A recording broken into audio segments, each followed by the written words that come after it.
Good afternoon, everyone, and welcome to another one of 6 Degrees Thought Leadership webinars. The title of today's webinar is Today's Procurement Lessons, Tomorrow's Procurement Strategy. I'm Christine Armadas and I lead procurement recruitment for 6 Degrees in Melbourne. Most people on this call would be familiar with 6 Degrees Executive and know us as an independent national recruitment consultancy and executive search firm. We've all had to be a bit agile in this current environment and how we operate and support our customers. And we've recently expanded our service offering to include finance and technology recruitment and outplacement services. I want to start off by acknowledging the absolutely crazy environment that we're living in at the moment and hope everyone is doing okay. And my thoughts go out to anyone who's been personally impacted by this deadly virus. We would love to be doing this event by serving you coffee and snacks right now. And I also know 6 months into our COVID dystopian world, we're all having a bit of webinar fatigue. However, the content that we're going to be covering today has been a topic that many of our clients have sought after. We're excited today to be partnering with leading consulting firm Kearney, and more specifically, Enrico Rizzon. Enrico has been a partner at Kearney for the past 10 years and leads the Strategic Operations Practice across Asia Pacific. He is a globally recognized procurement expert and over the years has led significant organizational transformation projects across a wide range of sectors. It's this experience that he's going to be drawing on to discuss how CPOs and their respective businesses can build out their 5-year strategic plan and work backwards from that in terms of what they need from a resources, capabilities, and structure perspective. No doubt you all have some actionable insights to take away with you today. Just before passing it over to Enrico, I'd like to share a few market insights. COVID has certainly put a spotlight on procurement as a function, and luckily for us, we're part of a discipline that can generate a lot of value for our respective businesses. This has meant certain industries having the confidence to continue to go out to market for new and replacement procurement roles, particularly at a category management level. Talent with strong stakeholder management abilities to complement their analytical skill set remain as competitive as ever to secure. For example, we recently worked with a client who had a candidate initially pull out of a process as he was going to be taking on a much larger portfolio, and he was concerned about leaving a secure role to take on a role that would mean onboarding and engaging with stakeholders remotely. But we worked closely with our client to reassure this candidate and is very excited to be starting with the business next month. Whilst challenging, we remain very busy recruiting for our clients, largely within FMCG, essential services, and health sectors. Just a matter of quick housekeeping, we will be recording the session, which will allow our marketing team to share this with anyone who may have missed it or is keen to review or share the content. Finally, we will have a Q&A opportunity at the end, so we really encourage everyone to get your questions in via the Q&A function on the Zoom call, and we'll try to get to as many questions as we can. Thank you all for attending again, and I hope everyone enjoys this webinar. Over to you, Enrico. Thanks, Christine, and thanks to 6 Degrees for the invite and the opportunity to talk to you today about something that I'm sure as CPOs and procurement managers is very topical for you, certainly in these COVID times, the implications of change that's going on around us. I'm sure many of you know us as A.T Kearney. We rebranded earlier this year as Kearney with a new colour, which is a really lovely purple, which we're all getting used to. Kearney is and continues to be a leader in the strategic operations transformation space. And as Chrissy said, I actually look after, in fact, I lead the strategic operations practice for Kearney in APAC. We have, it is our largest practice globally and regionally by far. And it is where we do a lot of our work and a lot of the clients, some of whom are on the call today, know us best for. And clearly procurement is a core element of strategic operations. This presentation is going to be a blend of some of my thoughts, what I've observed over really my career and certainly over the last 10 years at Kearney, as well as taking some themes and borrowing some themes from a book that's recently been published called Disruptive Procurement, and where I had the fortune of being one of the participating authors. And it presents to CPOs and the readers the challenges and opportunities that are presented ahead for procurement. And I hope to cover some of that today. I think one of the other things, you know, that as procurement professionals, we hear a lot of, and I certainly get a lot asked a lot for, is, you know, tell me about agile procurement, tell me about digital procurement, tell me about procurement outsourcing, tell me about procurement strategies. And, you know, all of these, you know, carry an element of buzzword to them. And I think, you know, in some regards, they are sort of hammers looking for nails. And one of the things that I'd really like to do today with you is help you think about how to bring those elements together in a single strategy for you, your business, and your function. Next slide, thanks, Lauren. We can't ignore what's going on around us. And indeed, strategies are but, you know, the articulation of challenges ahead and the opportunities and how to shape those into something of value for our organisations. I'm not going to talk about, you know, each of these elements in detail, but maybe just call out a few elements here of this framework that would, again, articulate why we need to scan our broader environment. If we think about political and the instability that I think has been accelerated by, not by just COVID, which has sort of brought many of us back to our shores and has actually tested some of our global supply chains. But, you know, you have, you know, we start to see very real the playing out of, you know, the US leadership with the China leadership and how that plays out. And even, you know, Australia's role and the stance that Australia's taking and how that's potentially impacting some of our supply chains. Now, that's a challenge, but it's also an opportunity. It's an opportunity in the sense that, you know, it challenges us to potentially go and build alternate supply chains from other markets, which ultimately makes for a more resilient supply chain. Another a trend in here is that of artificial intelligence. And I have no doubt that many of you have heard this buzzword. I think what it does do, though, is it allows us to analyse large volumes of data and draw insight from that data in a way that's very useful to us as procurement professionals, our functions and our business. And so these trends, when we think about how recent they are, really speak to the need to scan our environment and ensure that our strategies are able to absorb what we learn, but equally deal with what we learn as we go forward. So, next slide, thanks, Lauren.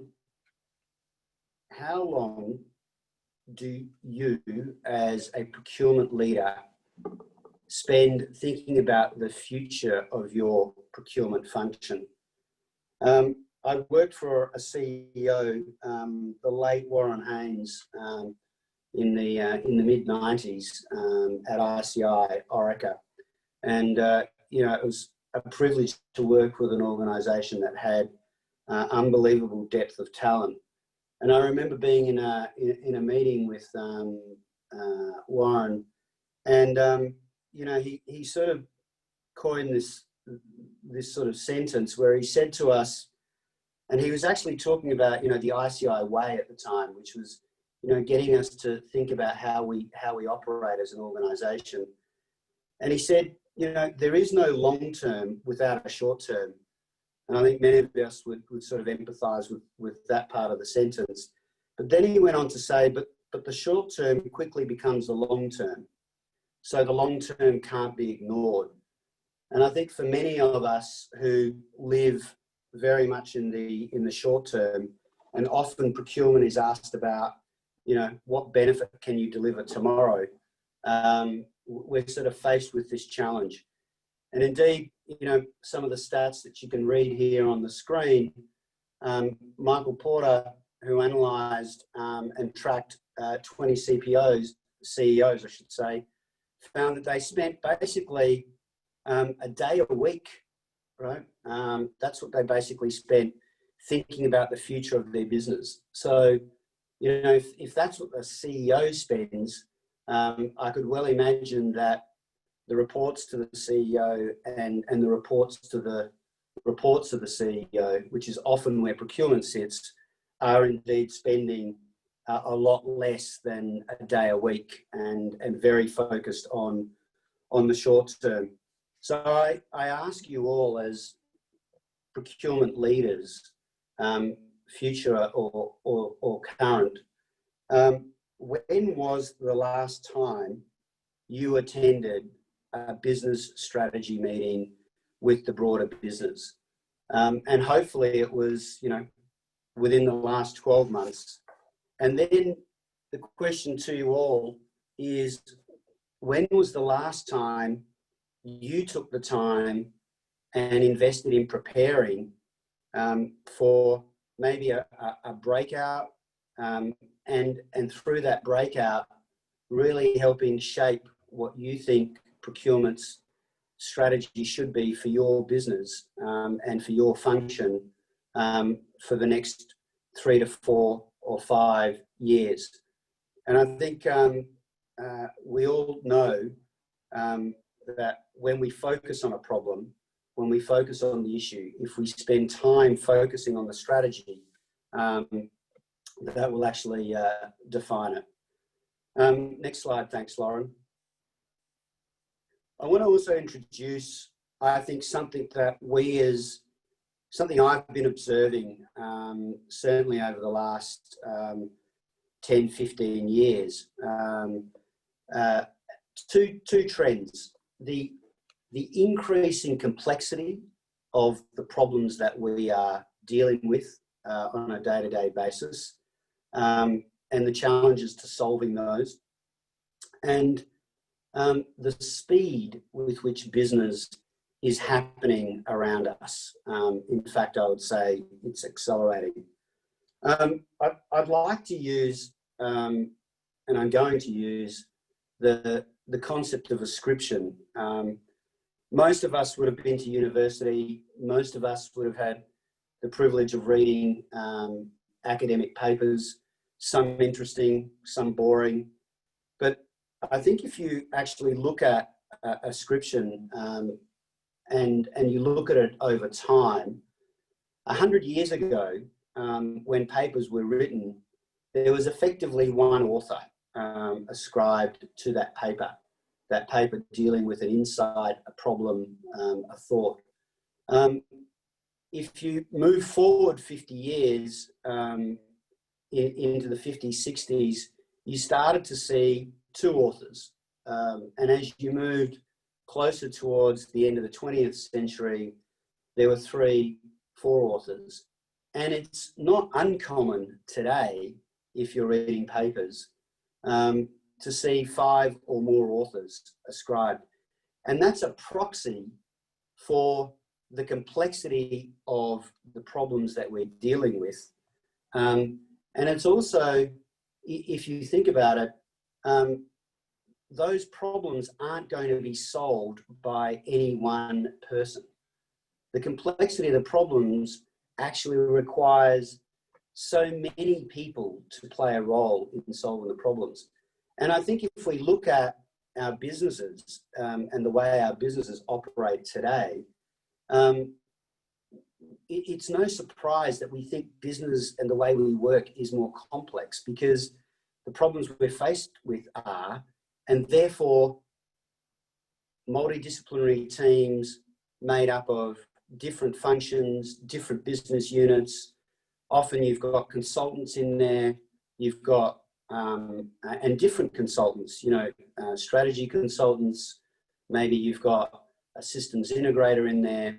And that in and of itself, when you start to have, you know, large groups of people, the actual processes by which you go about solving those problems become fundamentally more important.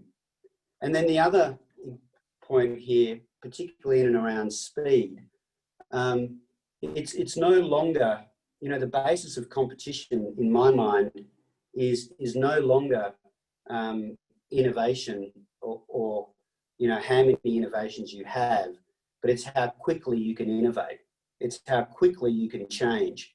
So as a procurement function, when you think about, you know, setting your strategy and you think about the operating model for your business, you have to think about the elements which allow you to be responsive to those changes that I alluded to earlier in the marketplace. But also these trends of working more cross-discipline and needing to solve problems in a more accelerated fashion. Next slide, please, Lauren. So,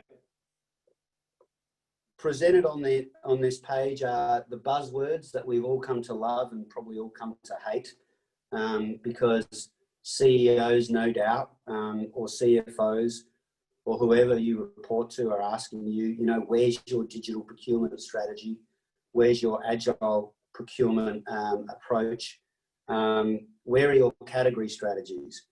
And I think as leaders, these present not challenges and opportunities, but they present as building blocks to the strategies that you, and a vision I hope that you all have, because you spend a day a week thinking about the future of your function and your business, not an hour a week, and how all these blocks fit together.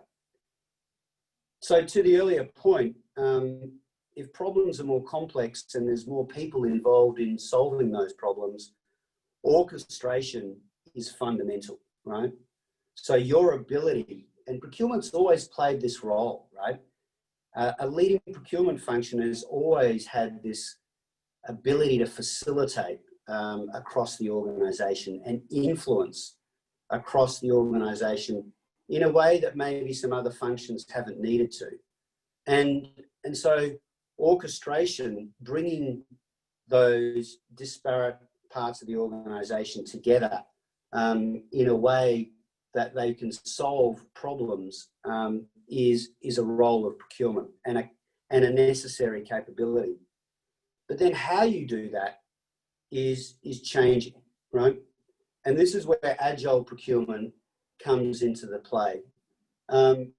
What agile does is it actually brings those multidisciplines together, and it helps you solve problems and augur the benefits of opportunities in a far more efficient and effective way.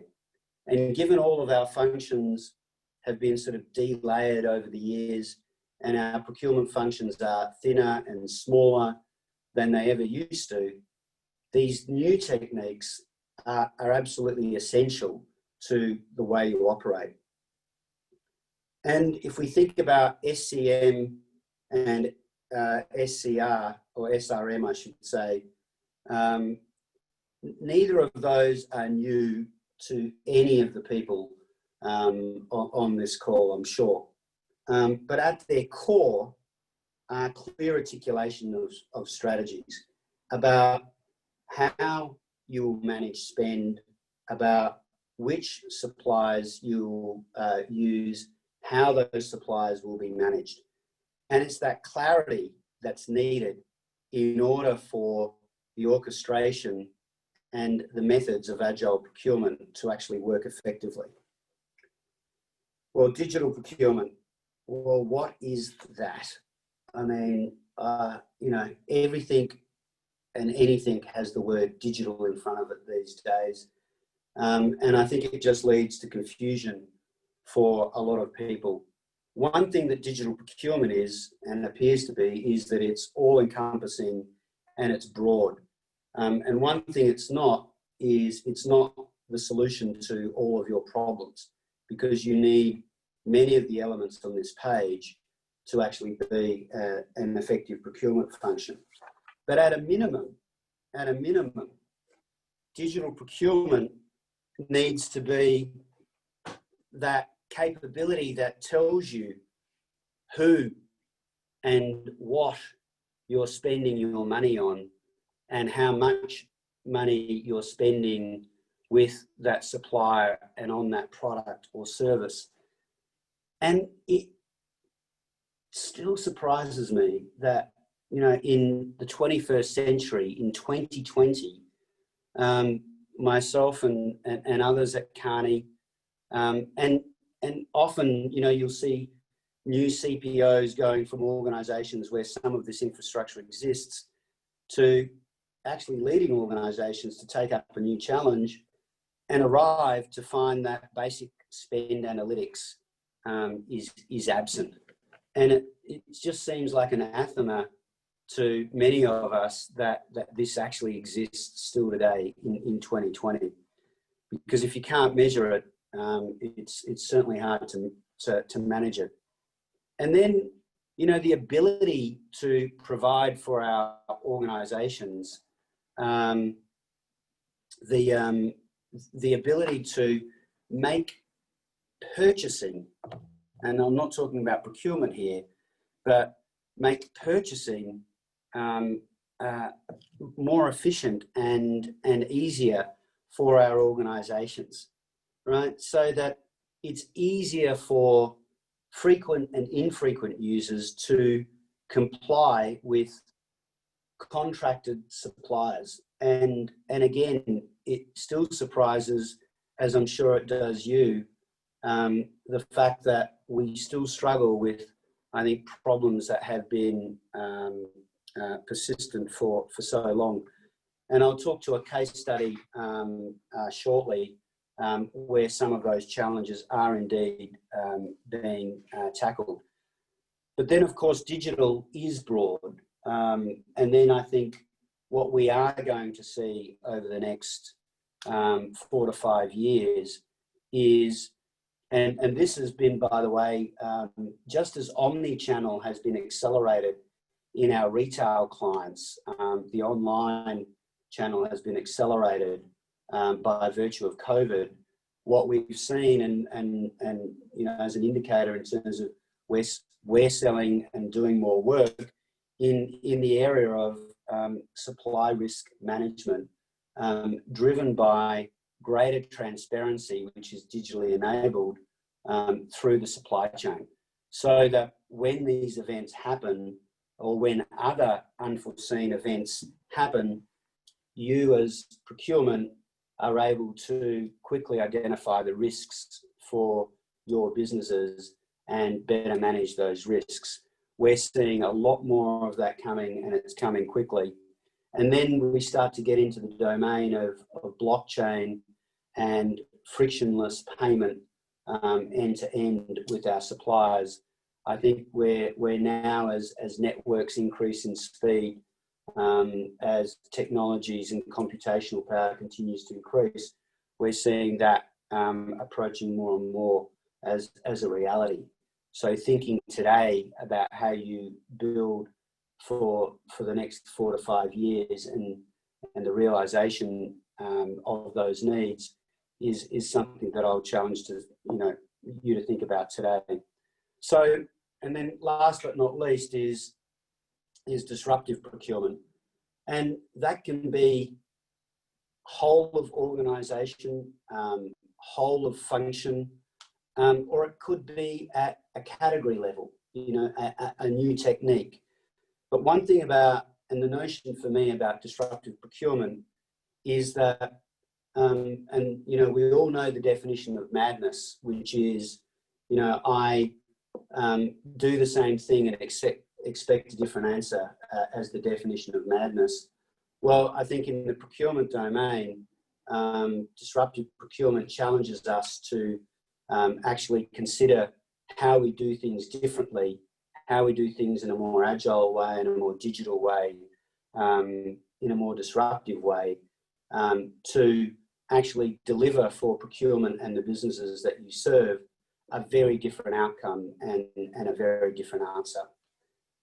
Lauren, next slide, please.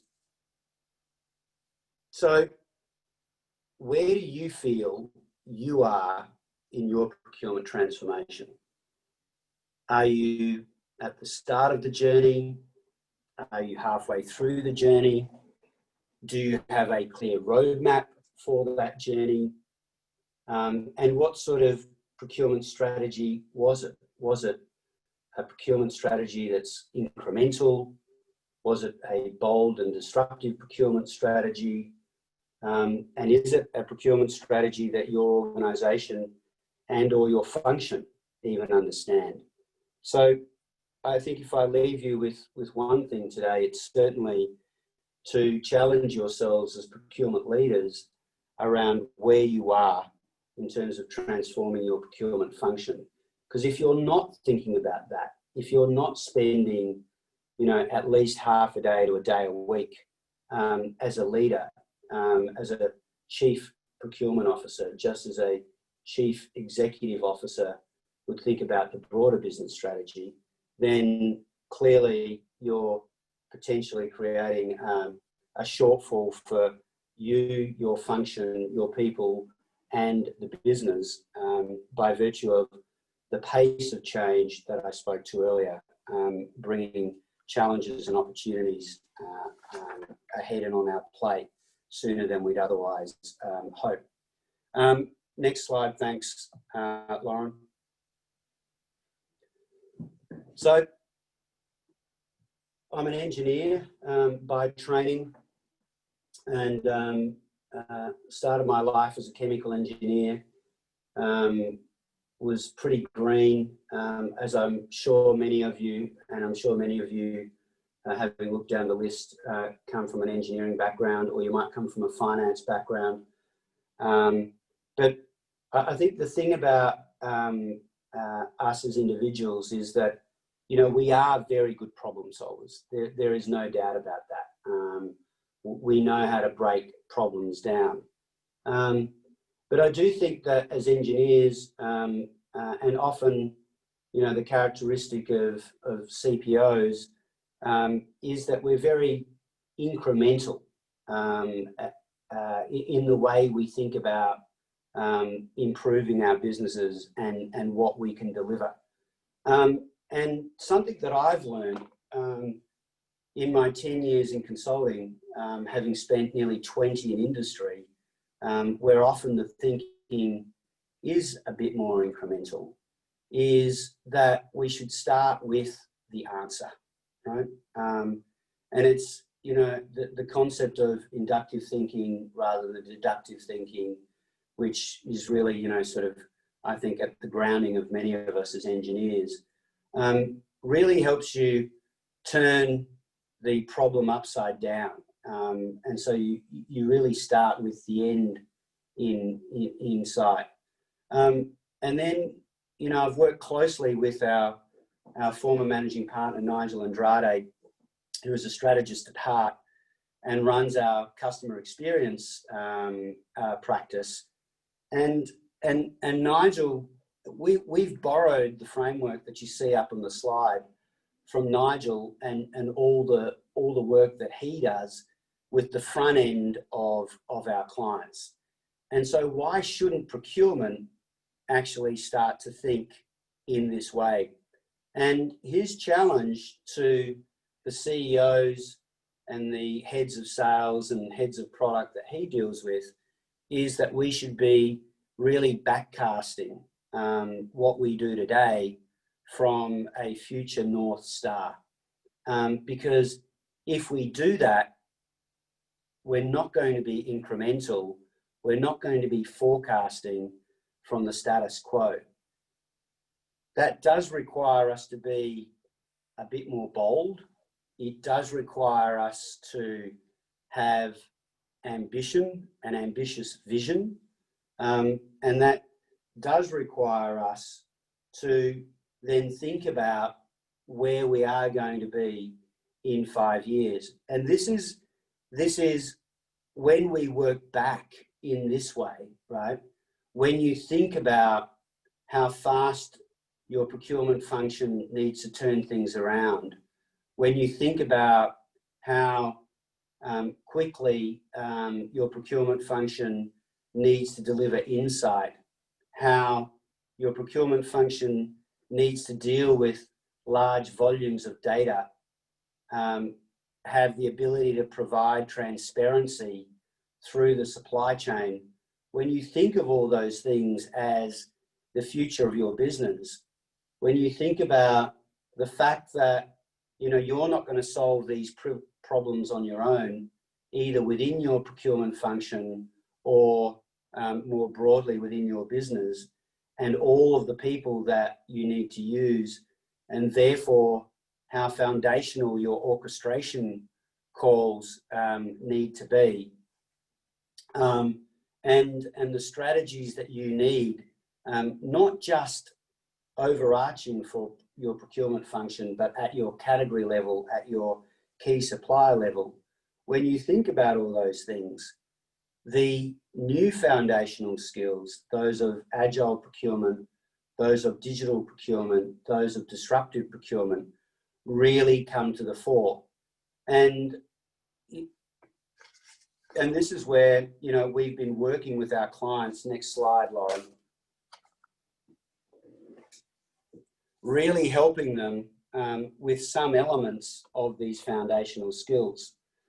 I know that, and I hope Kevin's on the call today, who's the CPO at AusNet, and who's, I think, as much a friend and someone I enjoy wine with these days as it is talking about procurement. But we worked with Kevin and AusNet for, almost 18 months. We actually did look future back, and we helped then cast out a 3 to 4 year roadmap for he and his function. And I think if you talk to Kevin, he uses that and he says, it's my Bible, this is how I think about my function. And as part of that, we, really pointed out that various elements of the digital aspect of that procurement strategy needed to be fleshed out.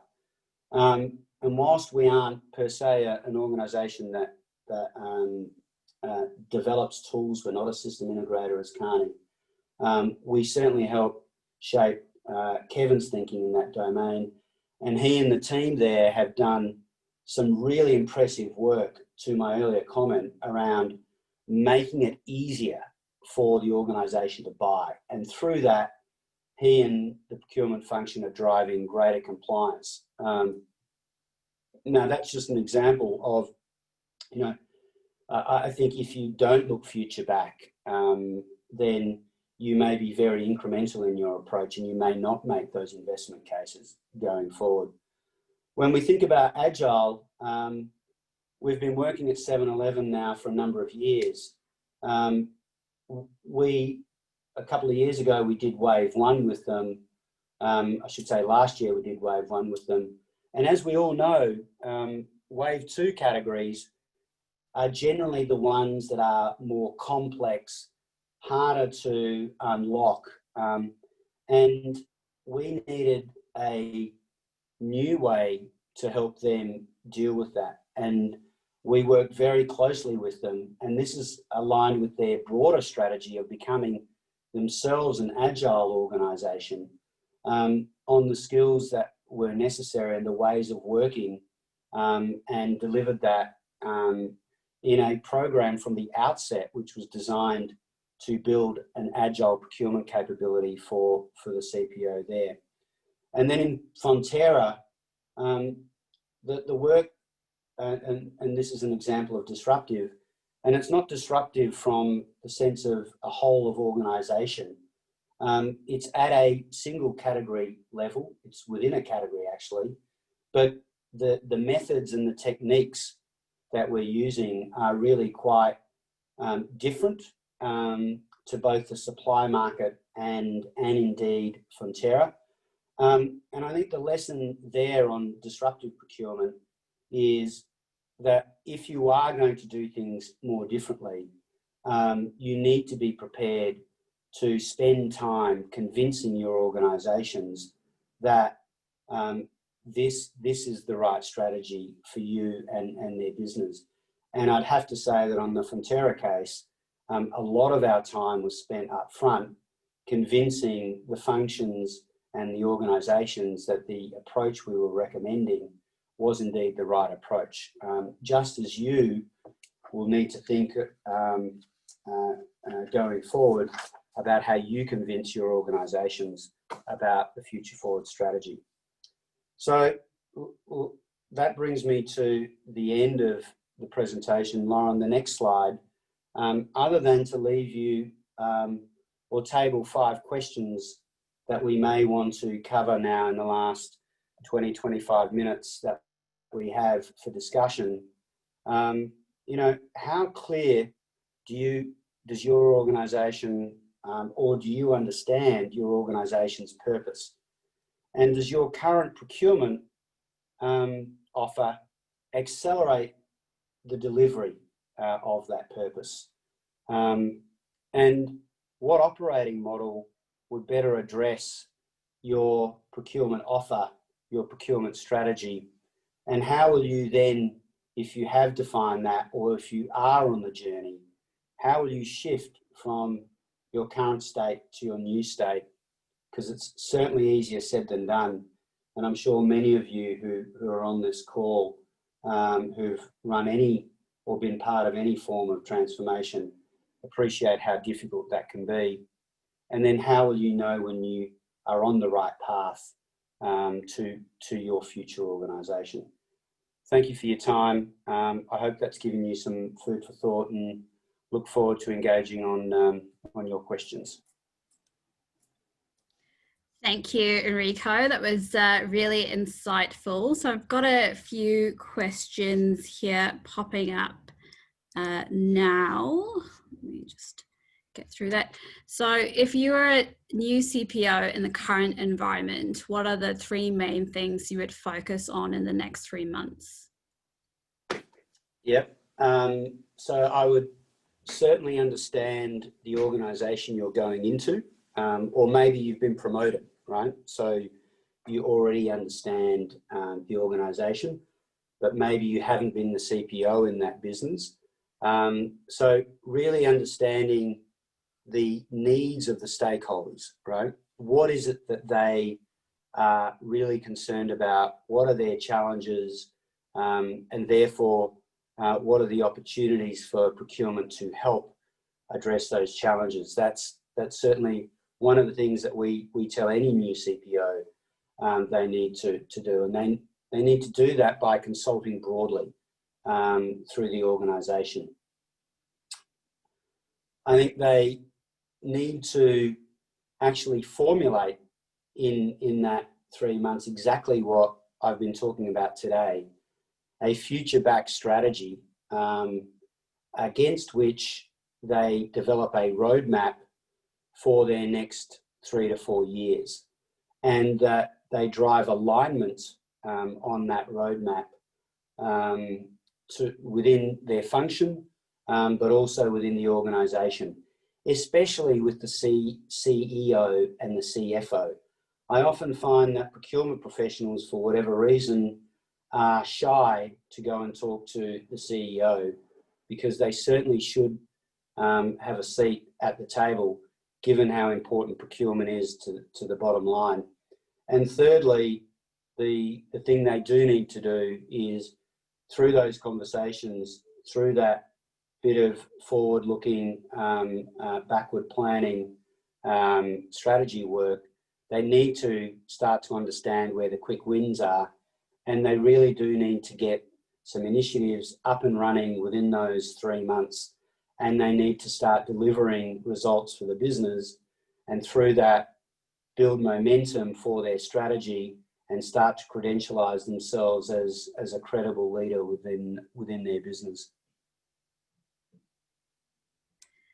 Thank you.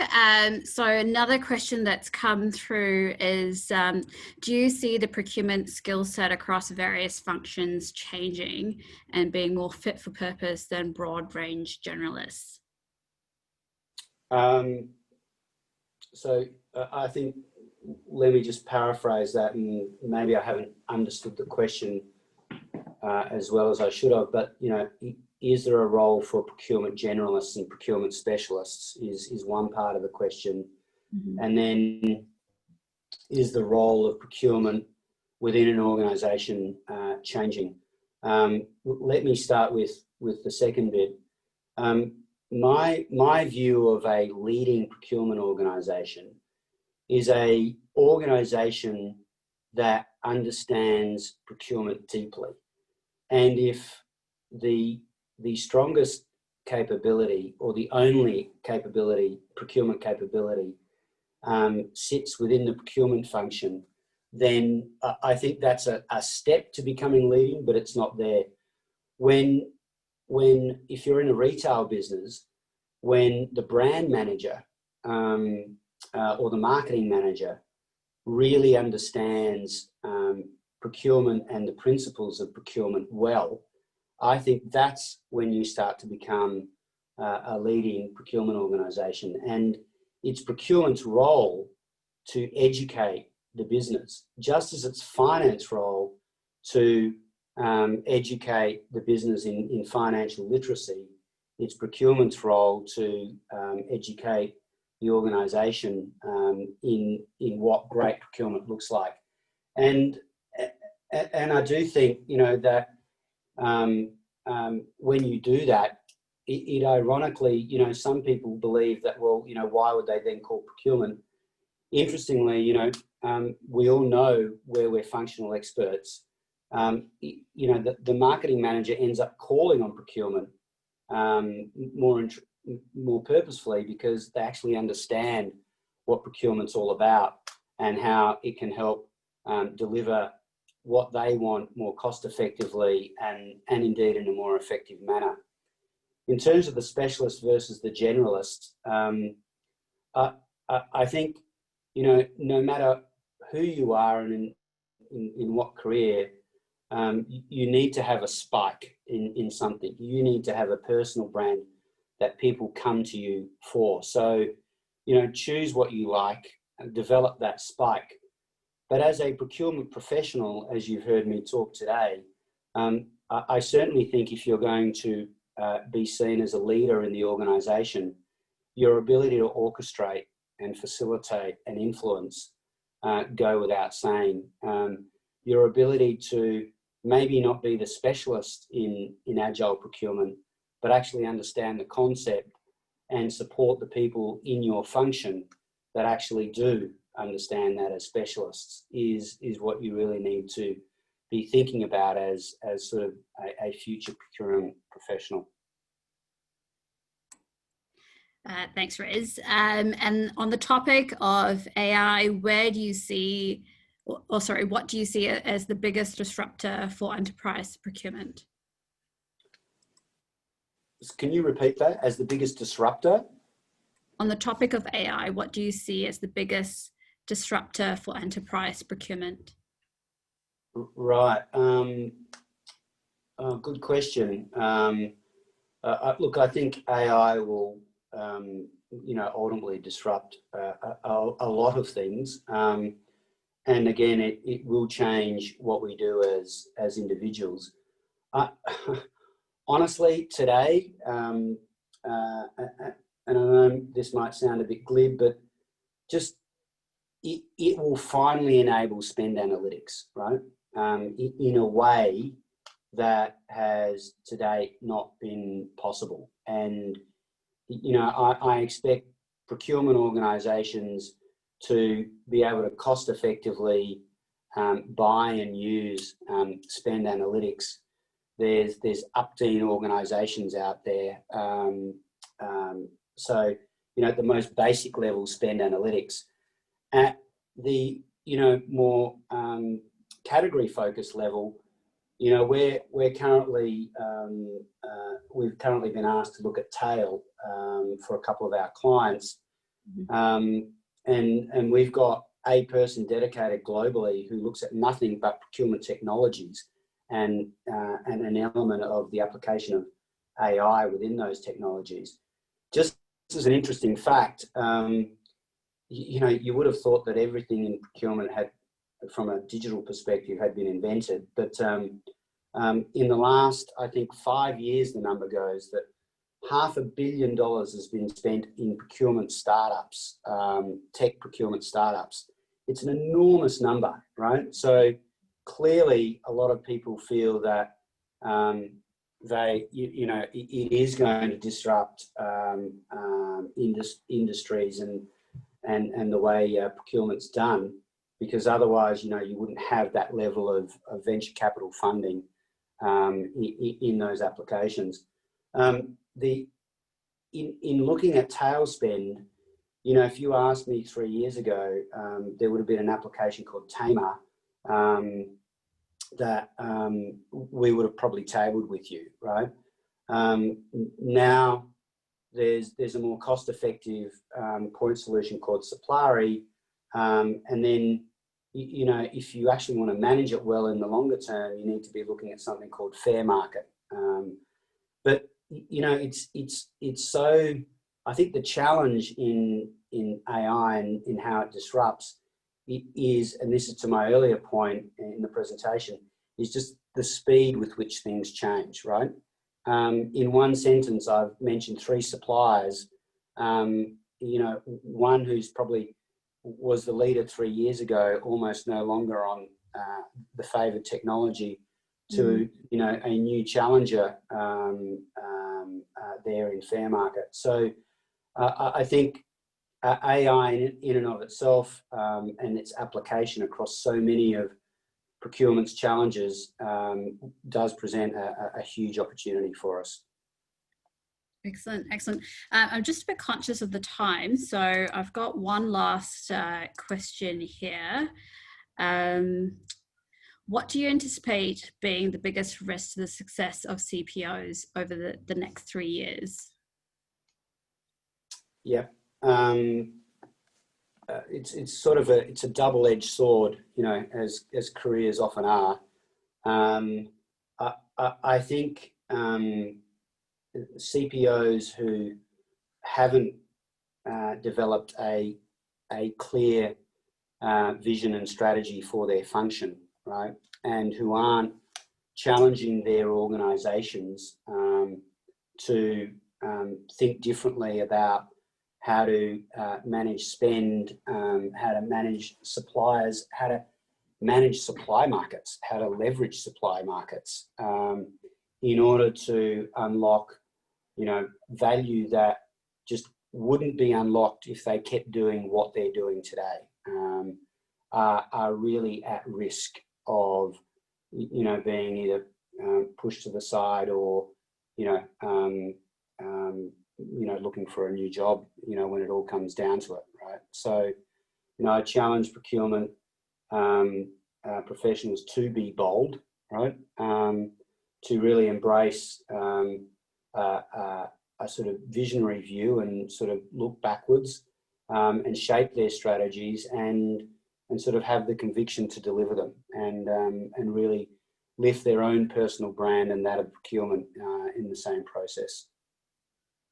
Excellent, excellent. Actually, I think we might have time for a couple more questions. What, if any, movement in blockchain are you seeing being applied to procurement and supply chain functions?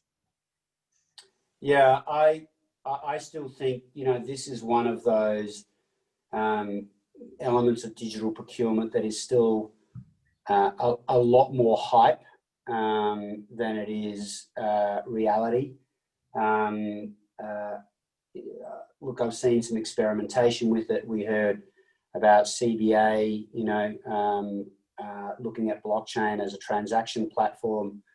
I think until it starts to gain broader use, it sort of still sits in the domain of, you know, maybe put your toe in it, get close to it. But you do need to, at this point in time, I do think, start to be putting your toe in the water, right, with blockchain. I think a lot of people have read about it. A lot of people have maybe looked at others. But when you start to see, you know, leading organisations like the CBA starting to really embrace it as a technology, you've got to start to ask that, you know, maybe that's something that we should start to at least familiarise ourselves with, and at least have a view as to where in 3 years' time you might start using blockchain. Because if you decide that that is right for you and your organisation, then, you know, what infrastructure do you need to use it, right? What legal constructs do you need to use it? And which suppliers are you going to start using, talking to start to experiment with the use of it as a technology? So, and this is, again, I think it's a great example to reinforce the future back view of strategy. Excellent. So just the last question. In my opinion, one of the ways to measure procurement maturity or success in an organization is how early it engages with the business. This continues to be a challenge in most organizations. Do you see this changing in the next 4 to 5 years? I think if you, as procurement leaders, if you continue to do the same things and you're not engaging the organisation today, I expect in 4 to 5 years, you'll continue to not be engaged by your organisation. Right? I think if you have and certainly, you know, from my experience at what Kevin and the guys at AusNet have created, I do see those guys as really having a clear vision, a clear path, and I see the network engineers reaching out to them early on in the piece, right? And I see the businesses reaching out to them in ways that, you know, 3 years ago, maybe they didn't reach out to them. So, you know, from that perspective, I think, you know, organisations that functions and procurement leaders that define what they want to be and go out there and create it, have an opportunity to reposition themselves and their functions within the business. Excellent. So I'm just conscious of time, so I think we should wrap it up here. Thank you again, Enrico. It's been really insightful. And thank you everyone for joining us today. We hope you enjoy the content. We will be following up with everyone with feedback on this webinar. And feel free to reach out to myself or Enrico if you have any questions. Also, for anyone that's interested in a copy of Enrico's book on digital procurement, there will be an option in our survey for you to opt into getting a free copy. So just watch out for that. Yeah, so thank you again, everyone, for your time. Thank you, Enrico, and have a good afternoon.